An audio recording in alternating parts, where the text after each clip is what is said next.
right, so we are here today. The topic for today is we're talking all about the F.A.C.T. I want to say that right, F.A.C.T. Not F.A.C.T, but F.A.C.T program. And tell us about the F.A.C.T. We have Mr. Ryan Waters going to tell us all about the F.A.C.T program. I'll tell you a little bit about it right now. You can tell us about you too if you like, whatever. Right. Thank you. Thank you so much. With your 2-time married and you still doing it, so you must really like it. Tell us about that. Why did you go back? Why, Ron? Hey, Shelly, that's my OG. Chill. That's your OG. Oh, that's my OG.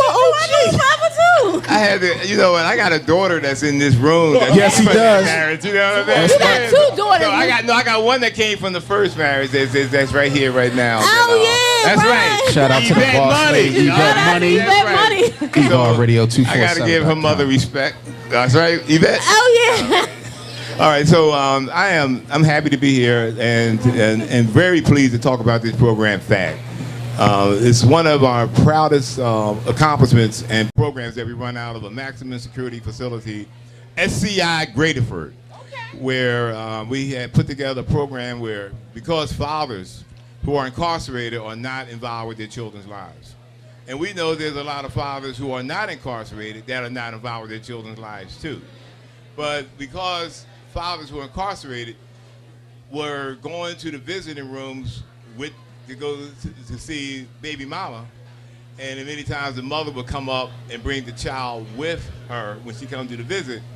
But the father who's been incarcerated on lockdown and had been away from mom for so long, he's so happy to see mom that he completely forgets about the importance of that relationship with that child.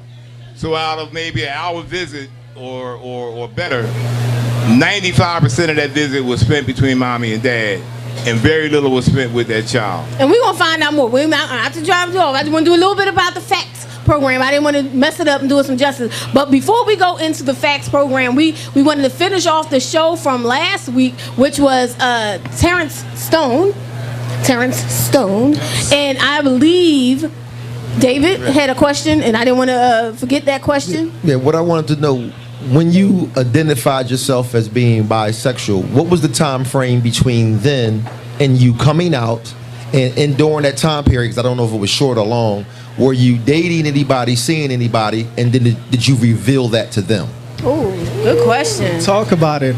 Actually, my best friend was the one that actually inspired me to do it about 6 months ago. And I was like, I'll think about it. And actually, my album when I just released, I actually killed my old self. I didn't realize until today, actually, that I killed my old self to become the man I'm supposed to be today. So it's kind of one of those things. It was like around a 6-month process. I was dating, I was talking, but wasn't anything on a serious note because I was still recovering from my last relationship. It was a woman, guy, both? Guy. Yeah. All right, I have a question before we go. Labels. Do you not want to be referred to, because you say bisexual, and I know there's a lot of bisexual, do you not want to be referred to as gay? I'm just a man, point blank. You know what I mean? I'm a man, I'm a lover, and that's it. That's how I like to describe that, straight up. All right, well, did anybody have a question before we go on to the next topic? Did you have a question? I'm back on father and child. You just confusing me, Shelly. I ain't just smart today. I'm still trying to get the facts. Now we doing something else. Well, yeah, I just said because we had to make sure we finished the show before we get into the F.A.C.T program, but I didn't want to do it any justice. He did it. So we're into the F.A.C.T. Do you ever have a hard time saying it, F.A.C.T? No, you only have a problem. It's a fact. It's a fact that this program is not hard to pronounce. It's a fact. Not that it's somebody could hear it as fat though if I say it wrong. Fact. Fact. All right, so no S on the end. There's F, fathers and children break together. It down. Thank you. That's what it stands for. Okay, fathers and children together. All right, I wanted to break it down. That's what I wanted to hear. Fathers and children together. All right, and we have Dawan here, who's a part of your program, or how does it work? Dawan is a graduate of 2 of the cohorts that we had. So far, we've had 9. And I'll go to a little more about the cohorts at another time, but Dawan was there, and I'm quite sure he'll tell you all about his story and how he found out about this program. But he has, since graduating, been a strong advocate of the program because he understands how important it is to be a father in your child's life, and he's happy that he participated in the program, and now he's one of our strongest advocates that we have. An example of a father and child together relationship. That's who Dawan is. Father and child relationship. So Did you start this program? How long ago did you start it? Tell them. It started about 2010. It was started with a group of men who are incarcerated called UCAN. And it was those men, as I was going into a little earlier, who was observing the activity that was taking place in the visiting room and saw that there was a lost opportunity for the father to be engaged with the child. Because the mother, and I hope y'all don't take this wrong, but when the mom comes up there and the guy ain't seen a woman except maybe a correctional officer in a long time, the mom comes up there, she's looking good. She might look like some of you ladies inside here right now. You know what I mean? And Yeah. see what I mean? See? So when the mother comes up there, she becomes a distraction. And I don't mean in a negative way, but the father really has a responsibility. And since children of incarcerated parents are 7 or 8 times more likely to go to jail, that child is at risk. So we decided to come up with a way where we can remove the mother from the visit or the grandmother from the visit and have the child and the father have a one-on-one visit. It's the first of its kind, and I thank Secretary Wessel, who is the Secretary of the Department of Corrections, and the former superintendent at SCI Graterford, Mike Rennerowitz, for giving us, taking the risk to allow this program to exist, and it has been nothing but successful. So that's a blessing. So how do you actually remove the actual parents? Do you have like someone who, like, you signed off, trust the people that would take them up there? Is that how it works? You must have read about this program because you're right on point, Shelly. And that's how we do it. The mothers have to agree, of course. We just can't do this without the mother's permission. So we got to work with the mother to let the mother know that you could trust us. We have people that serve as surrogates that will bring the child up there, and the mother has to sign off on it. We have van service where we pick the children up from different parts of the city. We have a clinical psychologist that's also a part of this that oversees to make sure that we're doing everything properly. The first one was Omar Johnson. How many of y'all heard of Dr. Omar Johnson? You heard of Dr. He was our first for the first 2 cohorts, and now we have someone from the Philadelphia Department of Behavioral Health, Dr. Gene Wright, who is now been connected with us for the last 7 cohorts to make sure that we protect the child, because what the main thing that this is for the child. I mean, it benefits the father, it benefits the mother, it benefits society as a whole, but we got to make sure that whatever that we are doing, that the child is protected, that we are doing everything properly and not putting the child at any undue risk, both psychologically or physically. So the mother has to sign off on that. Absolutely, but we're going to go to a break, and when we come back, we're going to hear from Dawan. I think you said it like that. Dawan. I knew you said it differently. My mama watching, you gotta get it right. Dawan.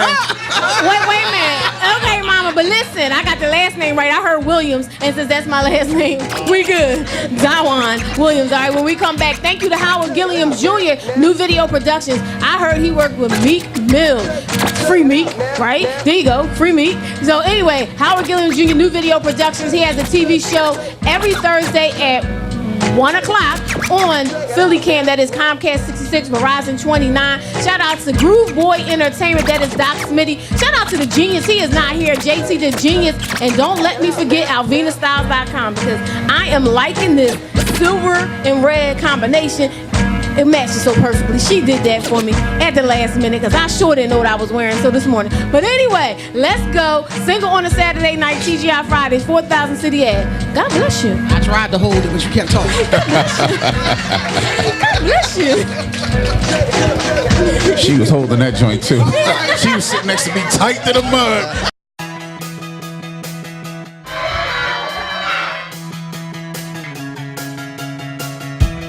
I felt like Cinderella. I said, that's fiction. I dropped my hat and ran. The whole veil comes off. A little bit X-rated. Happy birthday, Tracy! Hit the gas and took off. We have some awesome people in the building. I have to shout out Pure and Sexy Lip Cosmetics. Pure and Sexy. I didn't say that too. Sexy. I have to say that Pure and Sexy C, lip cosmetics. There you go. Pure Get and the facts right. sexy. Get the facts right. You really have a problem today. And they got Pure and eyelashes. sexy. No, he wanted me to say it differently. Pure and sexy. You gotta like roll Dawan. this. Lip cosmetics. Yeah. What? Just like you had to say Dawan. He did. You know, I said, everybody say Dawan. I had to make sure I said it correctly. It's Dawan. I just read it. I didn't know it. Is that Billy? But they said you can lay down your Billy baby hairs made it. and Oh stuff, my too. gosh. Hi, Billy. Hi, Billy. That's right. We're right here. That's okay. You're supposed to shout out people when they're here for supporting you. Shout out to everybody that's here to support. All right. Dawan.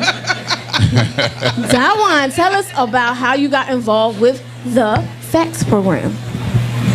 He said, go ahead. Dawan Williams. As retired state representative Ron just said, I signed up for the F.A.C.T program when I was an inmate at Graterford prison. I was in Graterford prison for 10 years, 6 days, 12 hours, 37 minutes, 13 seconds. Straight. September 29th, 04 till October 6, 2013. And unfortunately for myself, when I was first incarcerated, my son's mother, she just, was impregnated with little Dawan. And her whole 9 months of pregnancy and each and every birthday after that, all my son knew of his father was, through the visiting room, phone calls, letters, and all that stuff. So to make a long story short, when I signed up for the F.A.C.T program, because like Rep said, usually, unfortunately, for our incarcerated loved ones, at the end of the day, the only ones that's rotten for us is the black woman. You know what I mean? Whether it be our mom, grandmom, baby mama, sister. It's not your homies in the street. You know what I mean? And that's what I try to tell the youth that I work with these days. Like, them guys that you running with, they not who you think they are. You know what I mean? So like Rep said, when the female is bringing the child up to the prison, look at y'all, like, wow. So through this program that was created, like Ron said, by inmates that was currently serving life sentences. They got tired of going in the visiting room and seeing little kids run all around while the adult is like, all up on you, like, I mean. Calm down, Shelly. Calm down. It's gonna be okay. When I was sitting over there, I heard y'all say something about, you can't feel secure about yourself. First of all, older women are winning. All right? Big girls are winning. Baby. All right, I'm about to say, now, a lot of these in here for that. Go ahead, man. A lot of these guys are not going to keep it real. You know what I'm saying? I'm going to say what everybody is thinking, though. All right, but that's a whole nother story. So anyway, back to the visiting room. You got your son, and you got a beautiful black woman sitting next to you, and you're in prison for whatever it is that you did. So with this program, they set it up to where as though it's just a one-on-one visit with just your child. You know what I mean? And sometimes without moms being around, the child will open up to you about some things that, he may not want to talk about around mom. You know what I mean? So, I got to really know my son, his favorite color, his favorite subject in school, and a lot of stuff, so what he like to eat, all that kind of stuff, what's going on in the neighborhood, where the real men at. And that's what really killed me the most. A lot of this watered down. I'm from the old school, and that killed me the most, not being there for my children. And this program helped me, help build a relationship. And shout out to Robin Buseman, too, from the City of Philadelphia Mural Arts Program. She just retired after like 40 years of great, yes, she did. She just retired after like 40 years of great service. When I came home, Robin gave me a job. You know what I mean? That's what I like to hear. Through this program, Robin took a chance. Before anybody at Mural Arts even knew who Dawan Williams was, Robin knew through this program. She said, no, this guy here, he's something special. And I love you for that, Robin. Hey, that is great, Robin. So how were you preparing? Like, when you first started, how was that initial first visit when it was just you and the kid? And then once you left and went back and you were alone with yourself, how did you prepare for the next time? Well, what I did was, see, when you're in prison, it's just you. You know what I mean? And you trapped alone in your mind. And it's all these, you living in all these different type of worlds. You know what I mean? Like you could see one of these beautiful women in here and then just create a whole fantasy in your mind. Like she my wife now, and I already done imagined her coming home. You know what I mean? I'm imagining her, you know, seasoning that steak right. You know what I mean? And tenderizing. You know what I'm saying? But no, you got all this stuff going on in your head. I told you, I'm gonna say what everybody's thinking. I'm a Libra, you know. I'm Sharon's middle son, you know. But you would go back to the cell and you would be like, damn, I'm not who I thought I was. Because my son is out here hurting. See, I thought I was running around, you know, in that era of the city where we had a little bit of money. You know what I mean? A little bit. And, you know, we thought we knew it all. And we didn't. We thought that because we were just taking care of mom and dropping off money that we were actually there. And then through this program and through this, you know, beautiful young man sitting next to me, right? Thank you, brother. Appreciate that, man. He was a state representative, a politician. No, excuse me. An elected official, not a politician. That's right. And he put his career on the line for somebody he didn't know, who was, society had written me off as being a menace to society, throw them away, lock them up, lock them up. They know what they did to us. Everybody in here seen 13th, right? So we all in here woke. Ain't nobody sleep, right? We know what they did. They removed the fathers away from the home, put all this foolishness in our neighborhood to get us distracted, and then history just kept repeating itself. And then it got me. I'm not blaming, I'm just saying I made some bad choices and I left my son and my daughters out here with these fools. You know what I mean? So this young man right here didn't know me from a can of paint.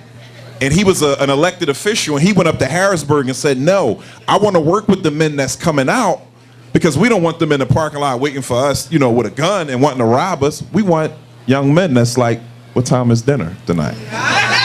You know, how was your day today? You know? You're definitely asking the wrong one right After you come home from work. You was not getting no food out of Shelly. You know? Yeah, I'm very happy to see right there. You know, we're not trying to come home from the street smelling like drugs and cheating on you and giving you diseases. We want to, you know, we trying to rush home to that chicken. Seriously, you know what I mean? So at that ain't all. Home too, all right? Don't cook chicken. No, we are on air. We live, so. But I'm just saying. It's a relationship talk show. We talk about this. So this is a relationship talk show. So this all has to do with relationships. Go ahead. Keep on Absolutely.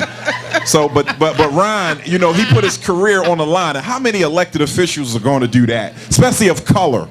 You know what I mean? Because a lot of the times we think because we got a black person in there, oh, you know, all our problems are going to be over. Good, right? Nah, this man put his neck out there when some of our own family members, not all, if it don't apply, let it fly. I'm not talking about nobody in particularly, all right? But some of our own family and people that we grew up with didn't do that, and this brother did. He made sure I seen my children and built a relationship with my children, and that made me who I am today. And I love you for that, Ron.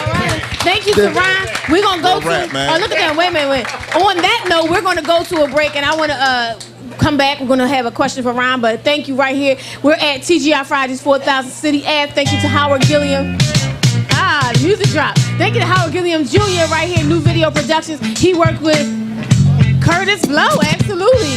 Yeah, Curtis Blow, the man. And thank you to DJ Smooth over there. He is here at TGI Fridays every Wednesday, 8 p.m. for Can I Kick It Karaoke. So check them out right here. And don't forget to follow us on IG at TGI Fridays City Ave. We're going to go, and we're coming back with Ron Waters and Dawan Williams.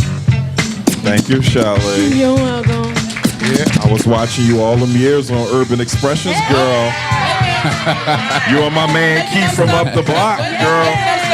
You was his wife. Boy, D, you better talk, boy. You better talk, player. Hey, Single on a Saturday Night family. This is Michelle from Alvina Styles, just showing you all the latest and the greatest that we got going on. Today we have sundresses, we got bling shirts, we have lingerie, we got beautiful bags.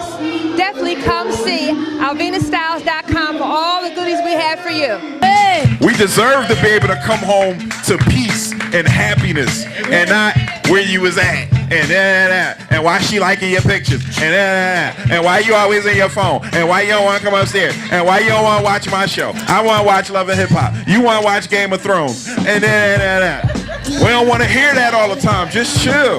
Listen, ladies, be his homie first. Y'all can fall in love later. Is that right? That how Seriously, man. America, listen, this era has created a false, a false buy-in. You're not gonna get what your girlfriend got. You're not gonna get what your homie got. You are you. Don't worry about your family. Don't let your family dictate your relationship. And don't be afraid when a real man steps into the picture. Be ready for what you think you're ready for, ladies. That's the part we don't want to talk about, though, right? Guys, send me a good man, send me a real man, and then when he get here, you gotta sit down, right? Sit down, look, you got the Y'all be like, nah. Let's go.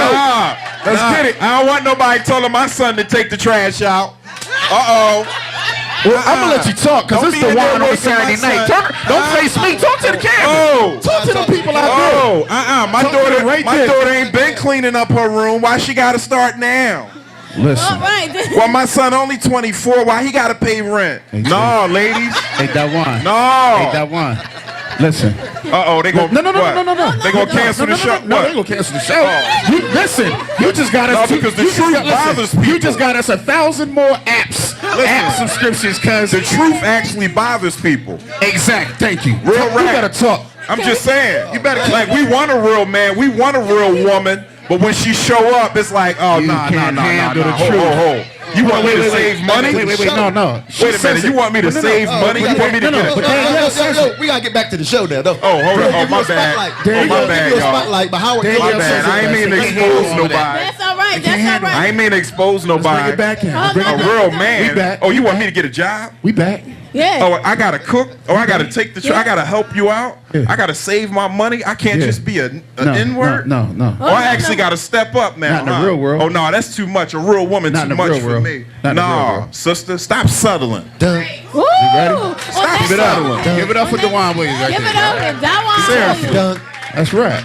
I think Stop settling. I think we're gonna keep Stop. All right, there you go. So that was fun. That was definitely fun. I think we're gonna keep him. We're gonna keep him. No, because some of them be signing up. And they know what they sign up for. But we don't want to talk about that, though.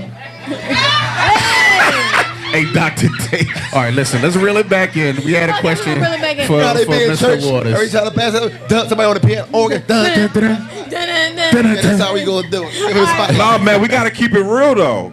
We real. Are we really ready for what we say we ready for? Are we really ready to men? Where y'all at? I know I ain't ready. We ready to have our phones unlocked at all times? Shelly says she ready to admit it. She ain't.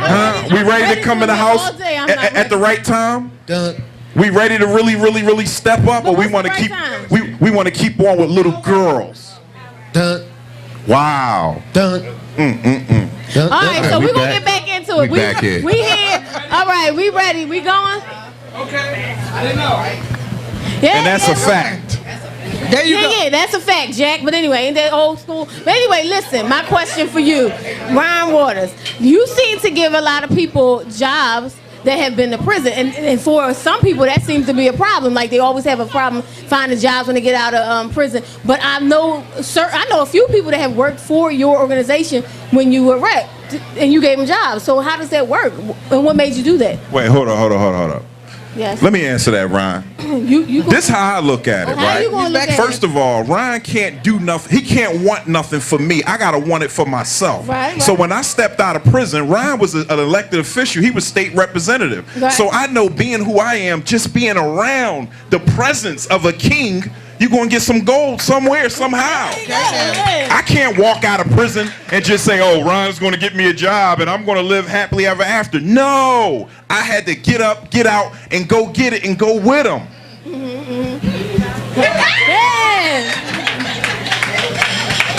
You sure you not grooming? Let me sit over here, him for office.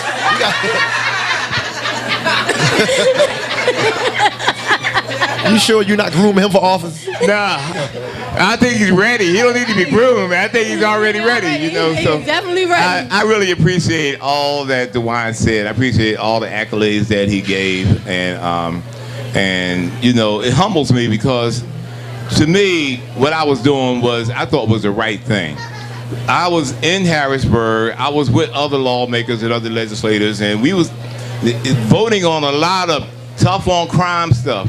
longer sentences, new ways to lock people up. And when you go and you visit people, and particularly when you go to all the different 27 institutions they have throughout the state, and you go there and you see so many of those brothers that are in those places, and sisters, I want to tell you, they got some places for girls too, for sisters, Cambridge Springs and Muncie. But when I went up to Pine Grove and I saw those young offenders that was there, young teenagers that was there, you can't help but to say, wait a minute, why are we locking up and locking up and locking up and building the prison population that only benefits people in those neighborhoods where those prisons exist? Exactly. And the communities where I live and I represent are still unsafe and have high levels of poverty and have schools that are not functioning properly. And we say, well, that's from the classroom to the prison pipeline that we have. Yes, so for me, it was like, I got to get in those prisons. I got to talk to those brothers and sisters that are in there and figure out how do we start the reentry program before they come home. That's right. How do we start working on them while we got a captive audience so they can believe in themselves and believe that when they come home they're better prepared for the realities that they face, so that they can also improve on themselves so that when they come home they can be job ready. Okay, maybe not totally job ready, but you got to be willing to come home and take chances on yourself, believe in yourself, and don't return to the same hip way that you were before, or what you thought was cool way where you were before. Because the homeboys are waiting for you, and they want to see the same person that went in jail, who had that reputation, come back to the streets and function the same way. That is not public safety to me. That is just building more prisons, and that's not making our streets safer. So that's what I want to know then. As a legislator, I had to go in there and work with these brothers that were inside. I'm in there, I'm incarcerated, and there's so many other men that have children. We all raising our hand. I want to be a part of the program. I want to be a part of the program. How is the selection process of starting people to be acclimated to working or seeing their children and transitioning? Good question. That's a good question, because I want to say something. Just like Dawan, the men who sign up for this program are all volunteering. This program is not an adjudicated program. It does not help you get out of jail because you went through it. Like you go in there for like anger management or substance abuse. They have programs like that. Or go in there and get your GED. They have programs like that that maybe the judge will tell you got to sign up for the program but you want to get an early parole. That F.A.C.T program is not on that list of adjudicated programs. The men sign up for that because they want to be in their children's lives. They want to do the right thing. They want to take ownership for the mistakes that they made. But here, what if I'm a male sex offender? Sex offenders, and I want to say something. Yeah, that's a good. You asked some good questions. I can tell you a teacher. I teach for you. Asked some good questions. You asked, one of the guidelines, the stipulations that we made with the program was that there's certain people that couldn't be in the program, and sex offenders was not. As I said before, the main thing in this program, the main purpose of the program is for the child, the benefit of the child. And we are in no way going to place the child in any risky conditions that we're going to be responsible for and that could be harmful to the child. So unfortunately for the sex offenders, we were told when we put this program together, you are not allowed to be in the program. I just want to give a shout out to my family over there, sitting over there at the table. Go ahead, family. My cousins, my sister, my daughter. All right. My question is for Dawan and to Mr. Waters. Dawan, what was the first, what I guess I would consider catapult growth that you saw with your children? What was the growth that you saw in them when you saw the program come into fruition, your participation, and what it did for them as well as yourself? What it did for them was it provided something for them that they had always probably dreamed about, heard about, read about, wondered about, or was at one point in time, you know, saw or told about. And that's a real man, a father.